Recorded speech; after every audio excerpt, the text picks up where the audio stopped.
नमस्कार।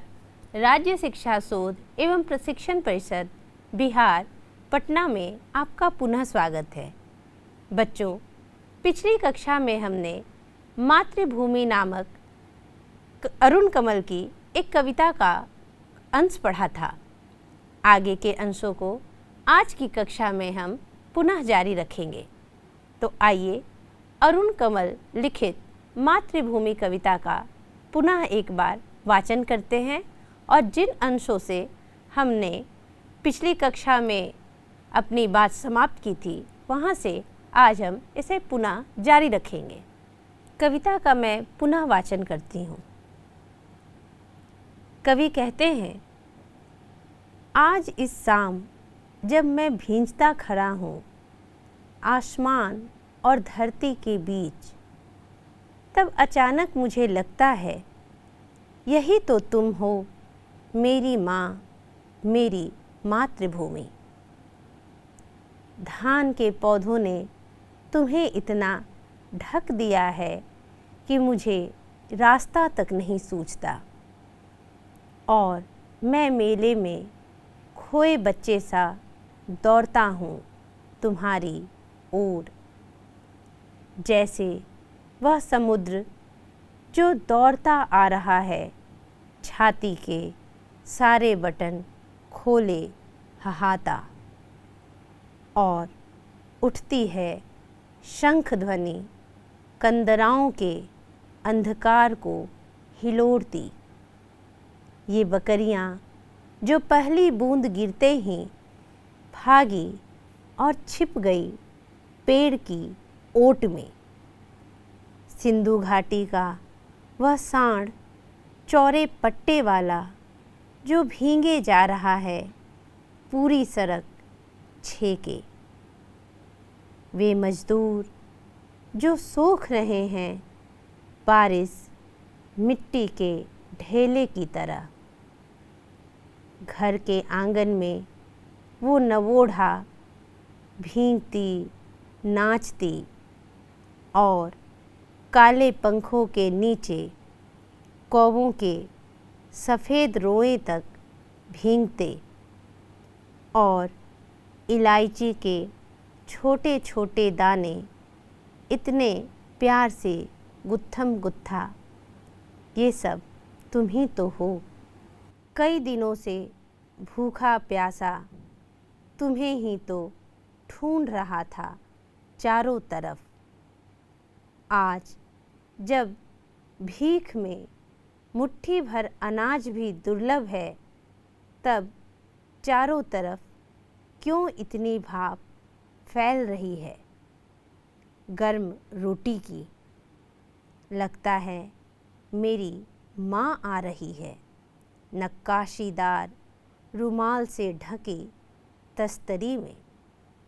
खुबानियाँ, अखरोट, मखाने और काजू भरे। लगता है मेरी माँ आ रही है हाथ में गर्म दूध का गिलास लिए। ये सारे बच्चे तुम्हारी रसोई की चौखट पर कब से खड़े हैं माँ। धरती का रंग हरा होता है, फिर सुनहला, फिर धूसर। छप्परों से इतना धुआं उठता है और गिर जाता है, पर वहीं के वहीं हैं घर से निकाले ये बच्चे तुम्हारी देहरी पर सिर टेक सो रहे माँ। ये बच्चे काला हांडी के, ये आंध्र के किसानों के बच्चे, ये पलामू के, पट्टन, नौरौदा, पटिया के। ये यतीम, ये अनाथ, ये बंधुआ, इनके माथे पर हाथ फेर दो माँ। इनके भीगे केश संवार दो। अपने श्यामल हाथों से तुम किसकी माँ हो मेरी मातृभूमि।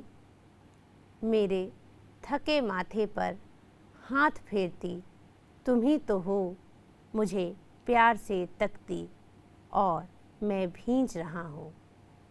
नाच रही धरती नाचता आसमान, मेरी कील पर नाचता नाचता मैं खड़ा रहा भींजता बीचों बीच। बच्चों, कविता में कवि ने बताया है कि वे धरती और आसमान के बीच भींज रहे हैं, लेकिन वे केवल अकेले नहीं भींज रहे हैं, बल्कि उनके साथ साथ कुछ बकरियां भींज रही हैं, कौवे भीतर तक भींग रहे हैं, घर की नवोढाएं भींग रही हैं। सिंधु घाटी का वह सांड उन्हें याद आता है। एक सांड को देखकर उन्हें ऐसा प्रतीत होता है कि वह सिंधु घाटी का ही सांड है। वह भी सड़क पर छेके हुए पूरी सड़क को चला जा रहा है भींगते। साथ ही साथ वे एक मजदूर को भी भींगते देख रहे हैं और कहते हैं कि ये मजदूर भीतर तक भींग रहे हैं, लेकिन बारिश की बूंदें इन्हें बहुत प्रभावित नहीं करती। वे मिट्टी की तरह उन्हें मिट्टी के ढेले के समान उन बारिश के बूंदों को सोख जाते हैं। कवि कहते हैं कि मातृभूमि धान से पट गई है, उन्हें अपनी माँ के पास जाने का रास्ता नहीं सूझता। वे मेले में खोए बच्चे की भांति दौड़ कर जाते हैं, ठीक वैसे ही जैसे समुद्र हिलोरे लेता हुआ अपने छाती के बटन खोलते हुए जैसे किनारे से मिलना चाहता है, और शंख की ध्वनि जिस प्रकार कंदराओं से गूंजती है, वैसे ही उस समुद्र की ध्वनि गुंजित हो रही है।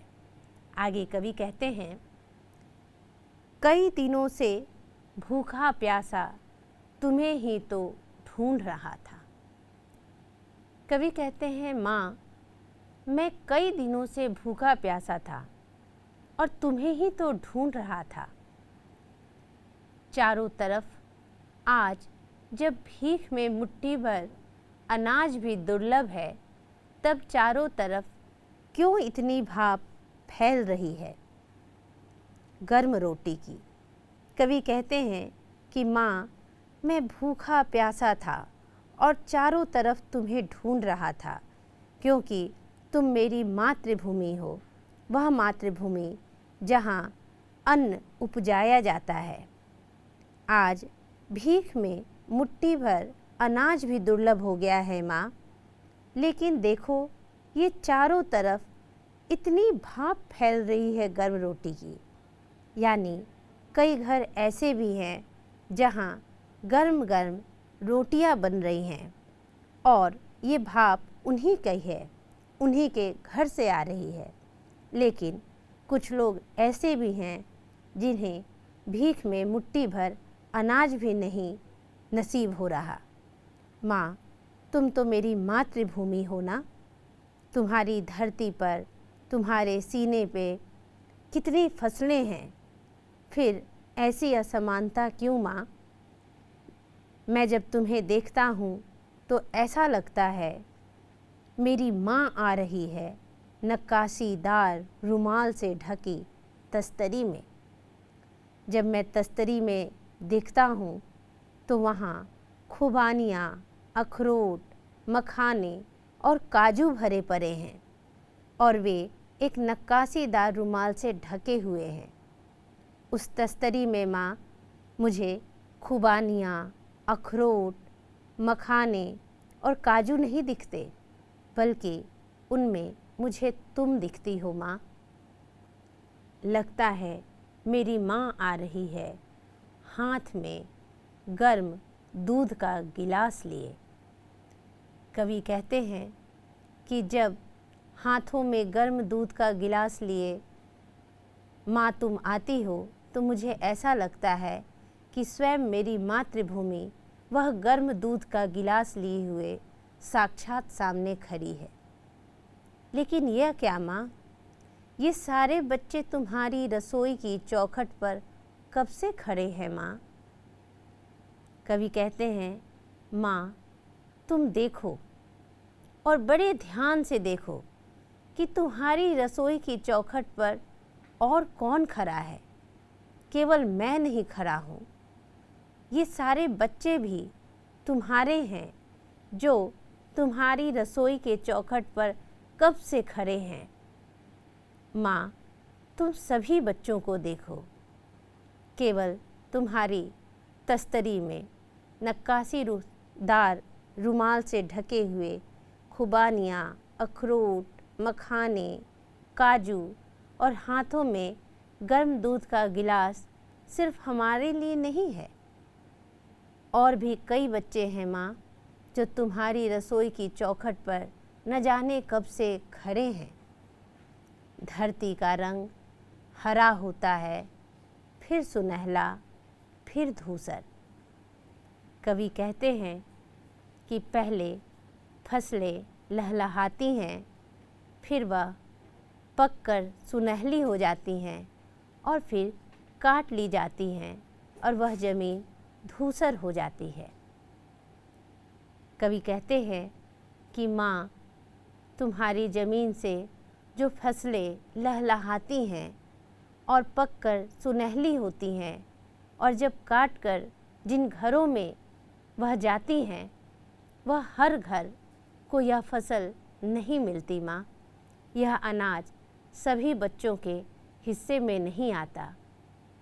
तुम तस्तरी में नक्काशीदार रुमाल में जो खुबानियाँ, अखरोट, मखाने, काजू और गर्म रोटी और गर्म दूध का गिलास लिए खड़ी हो माँ, तो देखो कि केवल तुम्हारे द्वार पे हम जैसे बच्चे नहीं खड़े हैं।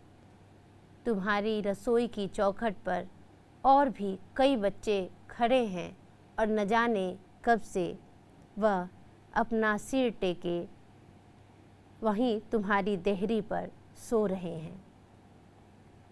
छप्परों से इतना धुआं उठता है और गिर जाता है, पर वहीं के वहीं हैं घर से निकाले ये बच्चे तुम्हारी देहरी पर। कहते हैं कवि कि माँ, कई घरों की छप्परों से धुआं उठता है और गिर जाता है। धुआं उठने का तात्पर्य है कि कई घरों में गर्म गर्म रोटियां बनती हैं, अन्न मिल जाते हैं, मगर माँ, कुछ बच्चे हैं जो तुम्हारी देहरी पर सिर टिकाए खड़े हैं। वे तुम्हारी रसोई की चौखट पर न जाने कब से खड़े हैं माँ। तुम्हारे अन्न के लिए, तुम्हारी दूध के लिए, तुम्हारी खुबानियाँ, अखरोट और काजू के लिए, तुम्हारे गर्म रोटियों की सुगंध के लिए। माँ, तुम केवल मेरी माँ नहीं हो, तुम इन बच्चों की भी माँ हो माँ। एक बार तुम उन बच्चों की तरफ देखो जो तुम्हारी रसोई की चौखट पर खड़े हैं। कवि आगे कहते हैं, सिर टेक सो रहे माँ ये बच्चे काला हांडी के, ये आंध्र के किसानों के बच्चे, ये पलामू के, पट्टन, नरौदा, पटिया के। कवि कहते हैं कि माँ, थोड़ा अपने बच्चों को पहचानो। केवल मैं तुम्हारी रसोई में नहीं हूँ, जहाँ तुमने इतने सारे पकवान मेरे लिए सजा रखे हैं। उन बच्चों में काला हांडी के बच्चे हैं माँ, जो तुम्हारी रसोई की चौखट पर खड़े हैं, तुम्हारी देहरी पर खड़े हैं। आंध्र के किसानों के बच्चे तुम्हारी प्रतीक्षा में खड़े हैं। ये पलामू के, पट्टन, नरौदा, पटिया के बच्चे। कवि कहते हैं कि ये काला हांडी के बच्चे हैं। काला हांडी जो कि उड़ीसा का एक क्षेत्र है, जहाँ की ज़मीन ऊसर है, वहाँ पानी का तल नीचे है, वहाँ जीवन बहुत दूभर है। यह स्थान भूख से मरने वाले निवासियों का पर्याय बन चुका है। ऐसी जगह है काला हांडी। तुम्हारी देहरी पर माँ, केवल मैं नहीं खड़ा, मुझ जैसे बच्चे नहीं खड़े, बल्कि काला हांडी के भी बच्चे खड़े हैं। आंध्र के किसानों के बच्चे खड़े हैं माँ। वे बच्चे जो आंध्र में कृषकों के घर में जन्म लिए, किंतु उन्हें अन्न नसीब नहीं है। किसानों के लिए जीवन और भी दुभर हो गया है। खेती से उन्हें कोई आय नहीं होती। वे बच्चे अपने ही घर में अन्न उपजाने के बावजूद अन्न को खा नहीं सकते, अन्न को पका नहीं सकते। ये बच्चे केवल आंध्र और काला हांडी के ही नहीं हैं माँ। अपने बच्चों को पहचानो माँ, ये बच्चे पलामू के हैं, पट्टन नरौदा पटिया के बच्चे। वह पलामू जहाँ नक्सल है, नक्सलियों का क्षेत्र है, जहाँ जंगल है, यहाँ के भी बच्चे अन्न के अभाव में भूखे तुम्हारे दर पर कब से खड़े हैं माँ। क्या तुम इन्हें नहीं पहचान रही हो? पहचानो माँ, ये यतीम, ये अनाथ, ये बंधुआ, इनके माथे पर हाथ फेर दो माँ। कवि कहते हैं कि माँ ये यतीम हैं। यतीम यानी बेसहारा, इन्हें तुम सहारा दो माँ। ये अनाथ हैं, इनके आगे पीछे कोई नहीं है माँ। ये बंधुआ है माँ, बंधुआ जो मामूली कर्ज के बदले में पराधीन बेगारी की ज़िंदगी जीने के लिए अभिशप्त होते हैं। ये बंधुआ है माँ, इनके माथे पर हाथ फेर दो माँ। माँ, तुम्हारी स्नेह, तुम्हारी वत्सलता का अधिकार क्या इन बच्चों पर नहीं है? क्या तुम अपने बच्चों में भी फ़र्क करती हो माँ? इनके भींगे केस संवार दो अपने श्यामल हाथों से। तुम तो सस्य श्यामला हो ना माँ। कवि कहना चाहते हैं कि माँ तुम मातृभूमि हो। तुम्हारी भूमि का एक एक कण फसल को उपजाता है। अन्नपूर्णा हो माँ। फिर आखिर ये काला हांडी, आंध्र के किसानों के बच्चे, ये पलामू के पट्टन नरौदा के बच्चे, ये यतीम, ये अनाथ, ये बंधुआ, इनकी माँ तुम इनकी ओर क्यों नहीं ध्यान देती? तुम अपने सस्य श्यामला हाथों से माँ इनके भींगे केस को संवार दो। अपने अन्न से इन्हें भी सराबोर कर दो, अपनी बारिश से इन्हें भी भिगा दो माँ। तुम किसकी माँ हो मेरी मातृभूमि? कवि कहते हैं कि माँ अब तुम ही बताओ कि क्या तुम केवल हमारे जैसे बच्चों की माँ हो? नहीं, तुम्हें स्मरण होगा माँ कि तुम्हारा हर एक कोना, हर एक आंचल इन सभी बच्चों के सिर को ढकने के लिए है। मेरे थके माथे पर हाथ फेरती तुम ही तो हो, मुझे प्यार से ताक दी और मैं भींज रहा हूँ। कवि कहते हैं कि माँ मैं थका हुआ हूँ। मुझ जैसे कितने बच्चे थके हुए हैं माँ। तुम अपने स्नेह से, वत्सलता से जब मेरी तरफ प्रेम से देखती हो तो मैं भींज जाता हूँ तुम्हारी वत्सलता के आंचल में, तुम्हारे दूध के आंचल में माँ। और केवल मैं ही नहीं भींजता और मैं ही इस बारिश में नहीं नाचता, मेरे साथ साथ यह पूरी धरती नाचती है, जिस पर केवल मैं नहीं रहता, जिस पर रहते हैं काला हांडी के बच्चे, आंध्र के बच्चे, पलामू के बच्चे, अनाथ, बंधुआ, यतीम, ये सभी हमारे साथ होते हैं माँ। जब मैं नाचता हूँ जब तो यह पूरी धरती नाचती है माँ, यह पूरा आसमान नाचता है माँ। मेरी कील पर नाचता नाचता मैं खड़ा रहा भींजता बीचों बीच। कवि कहते हैं कि माँ इस धरती और आसमान के बीच जब तुम अपने स्नेह की बारिश करती हो तो केवल तुम मुझे नहीं भिंगाती। जब मातृभूमि पे हर एक कोने कोने में जब तुम्हारी सस्य श्यामला अन्न फसलें उपजती हैं तो केवल उन्हें ग्रहण करने वाला एकमात्र मैं नहीं हूँ माँ। मुझ जैसे कई बच्चे हैं जो तुम्हारी आंचल की छाँव चाहते हैं माँ। तुम किसकी माँ हो? क्या यह समाज, यह व्यवस्था बच्चों में भी अंतर करता है। कहते हैं कि सामाजिक व्यवस्था दो व्यक्तियों में अंतर कर सकता है, वर्ग विशेष, क्षेत्र विशेष के आधार पर, साथ ही साथ आर्थिक दृष्टिकोण से भी। किंतु माँ क्या फ़र्क करती है?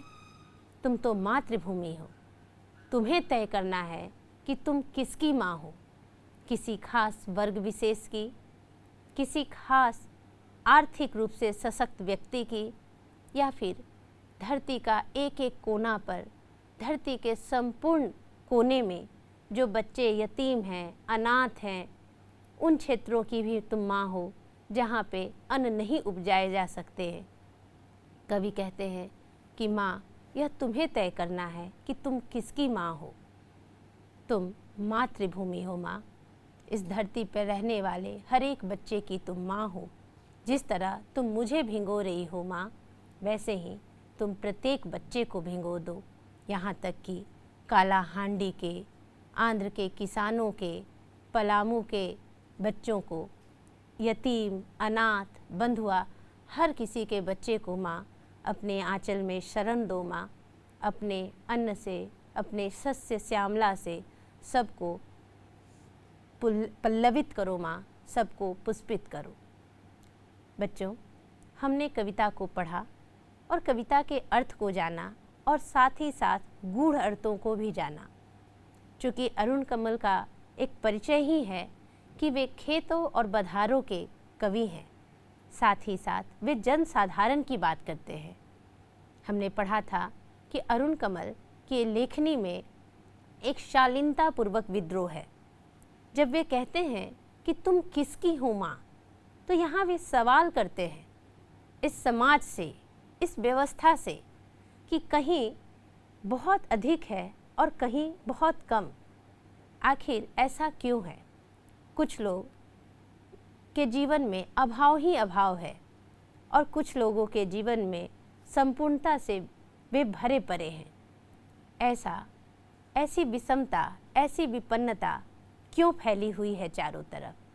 वे समाज और व्यवस्था का विद्रोह करते हैं बहुत ही शालीन तरीके से, और इस समस्या का समाधान स्वयं मातृभूमि पर छोड़ देते हैं।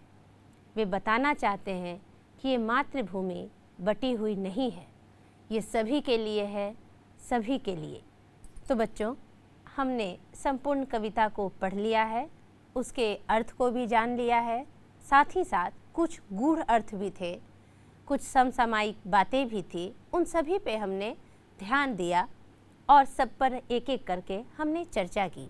कविता बहुत ही मार्मिक तरीके से समाप्त होती है। जितने ही उत्साह से कविता शुरू होती है, कविता का समापन उतनी ही मार्मिकता के साथ होता है और कई प्रश्नों को वह हमारे बीच छोड़ जाता है। तो बच्चों, हमने कविता को पढ़ लिया है। आइए इस कविता से संबंधित कुछ महत्वपूर्ण बिंदुओं को जानें।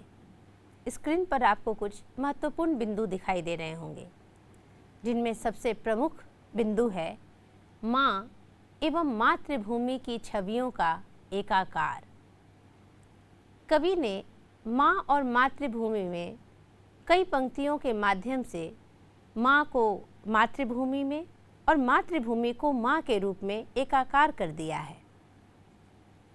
आगे वे देश और काल के वैश्विक पटल पर माँ की प्रतिमा का विस्तार करते हैं।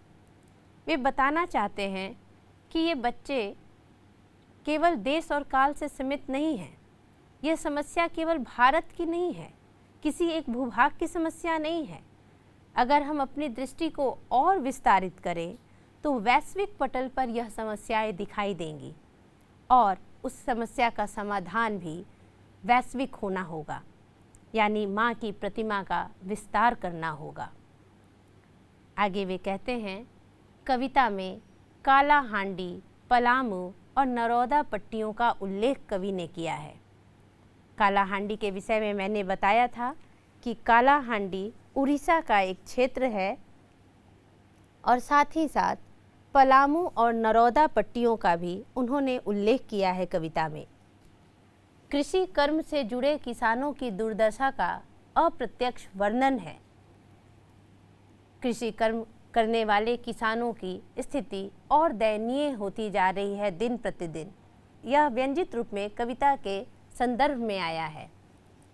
साथ ही साथ कालाहांडी, आंध्र प्रदेश, पलामू आदि स्थानों के किसानों की कृषि कर्म में बढ़ती लागत और कम होती आय तथा कर्ज से ऊबकर आत्महत्या करने की परिस्थिति से उत्पन्न संकट की ओर भी संकेत किया गया है।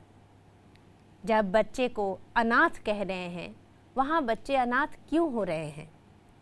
कवि ने यह बताना चाहा है कि आत्महत्या करने के कारण कृषकों के वहाँ के बच्चे अनाथ और यतीम होते जा रहे हैं। साथ ही साथ गरीबी के कारण, बढ़ती लागत और कम आय के कारण बच्चे बंधुआ बनने पर मजबूर हो गए हैं।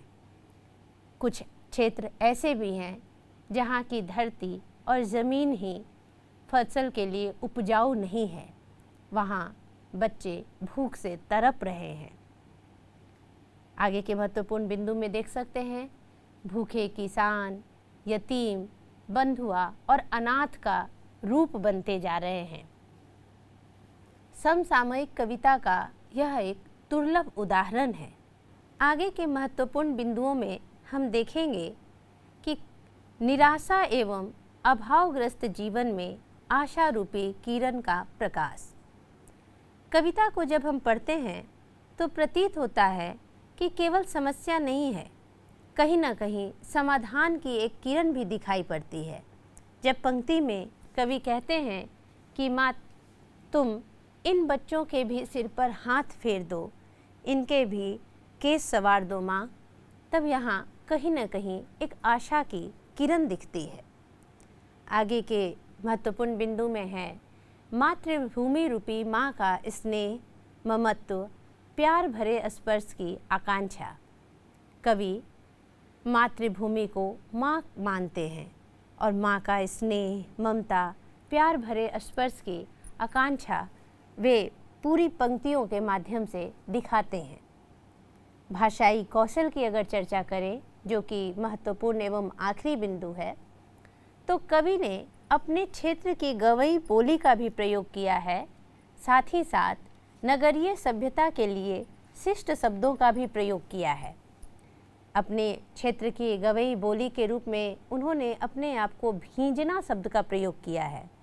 और जब सिंधु घाटी के वे सांड की बात करते हैं तो सिंधु घाटी, जो कि नगरीय सभ्यता का परिचायक है, उसके लिए वहाँ भींगना शब्द का प्रयोग करते हैं। यानी कार्य एक ही हो रहा है, मगर दो लोगों के लिए दो शब्दों का प्रयोग किया गया। कवि ने स्वयं के लिए गवई बोली में भींजना तथा सांड के लिए नगरीय भाषा में शिष्ट शब्दों का प्रयोग किया है। तो बच्चों, हमने महत्वपूर्ण बिंदुओं को जान लिया है। आइए अब हम शब्द निधि को भी देखें। शब्द निधि की अगर बात करें तो निधि का अर्थ होता है खजाना। आइए देखते हैं कि इन खजानों में कौन कौन से शब्द पड़े हैं। हहाना। हहाना का अर्थ होता है उत्कट अभिलाषा से भर उठना। यह शब्द समुद्र के लिए आया है। कंदरा। कंदरा का अर्थ होता है गुफा। यह शब्द जब शंख ध्वनि की बात आई है पंक्ति में, तब यहाँ कंदरा शब्द प्रयोग हुआ है। हिलोड़ती। हिलोड़ती का अर्थ होता है हिलाती या हलचल पैदा करती। नवोढ़ा। नवोढ़ा का अर्थ होता है नई नवेली दुल्हन। नक्काशीदार। नक्काशीदार का अर्थ होता है बेल बूटेदार, यानी बहुत ही महीन कार्य किया गया। यतीम। यतीम की चर्चा हुई है। यतीम का अर्थ होता है बेसहारा। ये बच्चों के लिए आया है शब्द। श्यामल। श्यामल का अर्थ होता है सांवला। तकती सामान्य अर्थ होगा देखती। गुत्थम गुत्था। गुत्थम गुत्था का अर्थ होता है एक दूसरे में गुथा हुआ। यह शब्द इलायची के दानों के लिए आया है। दुर्लभ। दुर्लभ शब्द का अर्थ होता है आसानी से न मिलने वाला। खुबानियाँ। खुबानियाँ का अर्थ होता है एक प्रकार का मेवा। काला हांडी। काला हांडी क्षेत्र की चर्चा हुई है। जो बच्चे यतीम हैं, अनाथ हैं, वे बच्चे कालाहांडी के हैं। कालाहांडी उड़ीसा का एक क्षेत्र जहाँ की ज़मीन ऊसर है, वहाँ पानी का तल नीचे है, वहाँ जीवन बहुत दुर्भर है। यह स्थान भूख से मरने वाले निवासियों का आज पर्याय बन चुका है। बंधुआ की चर्चा की गई है। बंधुआ हम किसे कहते हैं? जो मामूली कर्जे के बदले में पराधीन बेगारी की ज़िंदगी जीने के लिए अभिशप्त हैं, उन्हें बंधुआ कहते हैं। तो बच्चों, आज की कक्षा में हमने कविता के अर्थ को जाना, साथ ही साथ कुछ महत्वपूर्ण बिंदुओं पर हमने चर्चा की। शब्द निधियों के माध्यम से संपूर्ण कविता के जो कठिन शब्द थे उनके अर्थों को जाना, कुछ विशेष क्षेत्र के विषय में भी जाना, जैसे कालाहांडी, पलामू और आंध्र के किसानों का जो क्षेत्र है उसके विषय में जाना। तो बच्चों, आशा है कि आपने मातृभूमि कविता को बहुत अच्छे से समझ लिया होगा। आगे की कक्षा में हम एक नए विषय के साथ पुनः प्रस्तुत होंगे। धन्यवाद।